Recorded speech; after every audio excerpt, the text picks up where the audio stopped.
tardes, ¿qué tal? Bueno, bienvenidos a este espacio de Tengo una pregunta. Ya sabéis que en este espacio suelo responder a consultas que me hacen habitualmente en el despacho. Y bueno, como sabéis, el despacho está especializado en derecho de familia y de sucesiones, con lo cual hoy vamos a hablar de las herencias. Vamos a hablar de una forma un poco genérica y centrándonos en las herencias con testamento. Bueno, uno de los primeros pasos que hay que dar con estas herencias es tener en cuenta la documentación que necesitamos. ¿Qué documentación vamos a necesitar? Pues en primer lugar un certificado de defunción donde diga la fecha de fallecimiento del causante, ¿no?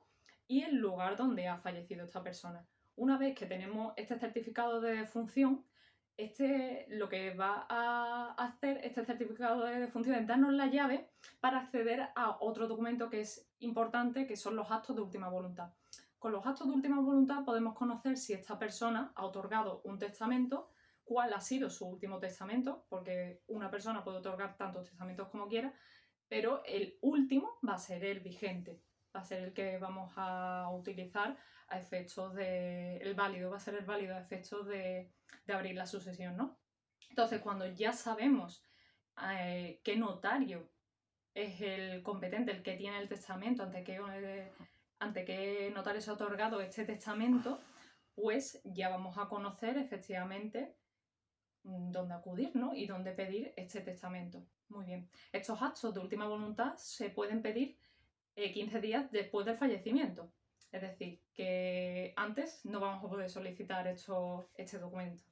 Bien, una vez que ya sabemos cuál es el notario, acudimos al notario como interesados o como posibles herederos y solicitamos una copia del testamento. Cuando ya tenemos esta copia, vamos a ver cuál es el reparto que ha hecho el causante en vida de los bienes. ¿Qué ocurre? Vamos a tener en cuenta una cosa que es importante y que muchas veces no se tiene en cuenta. El derecho español divide la herencia en tres partes: un tercio de legítima, un tercio de mejora y un tercio de libre disposición. Esto es muy importante porque gracias a este tercio de legítima, los herederos o herederos forzosos siempre van a tener una parte de la herencia que además está garantizada. No se puede, está blindada, garantizada y no se puede disponer de este tercio. ¿Qué ocurre? Que, por ejemplo, muchas veces se da el caso, hemos visto el caso en el derecho anglosajón, ¿no? Una típica historia de una señora que además suele ser millonaria y le ha dejado su herencia al perro. Esto en España no puede pasar. No tal cual y dispuesto en testamento, desde luego no. Pero bueno, ya estudiaremos otra casuística. En fin. Entonces, bueno, una vez que ya sabemos cómo está dividida la herencia, vamos a ver que puede haber una serie de cláusulas que sean más o menos confusas, que bueno, en ese caso habría que verlo con detenimiento y ver cuáles son exactamente ese tipo de cláusulas. Y con este reparto de la herencia, viendo qué le corresponde a cada uno, fundamentalmente tenemos que aceptar la voluntad del testador.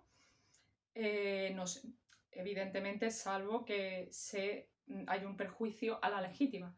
¿Qué ocurre? Que normalmente este perjuicio no va a existir porque estamos otorgando un testamento ante notario y el notario no va a permitir que se vaya en contra de la ley, fundamentalmente.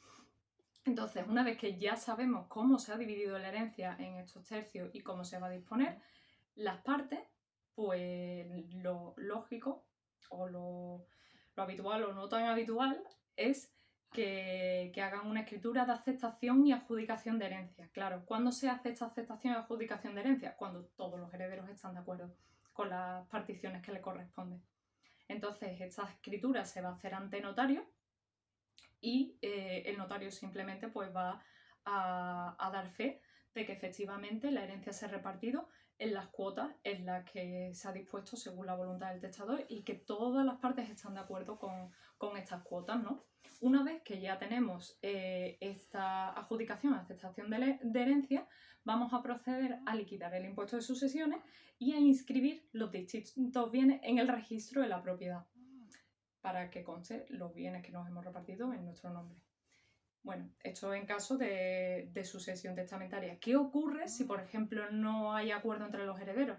Pues, por desgracia, vamos a tener que acudir a un proceso de división judicial de herencia, que es un procedimiento, tengo que decirlo, bastante largo.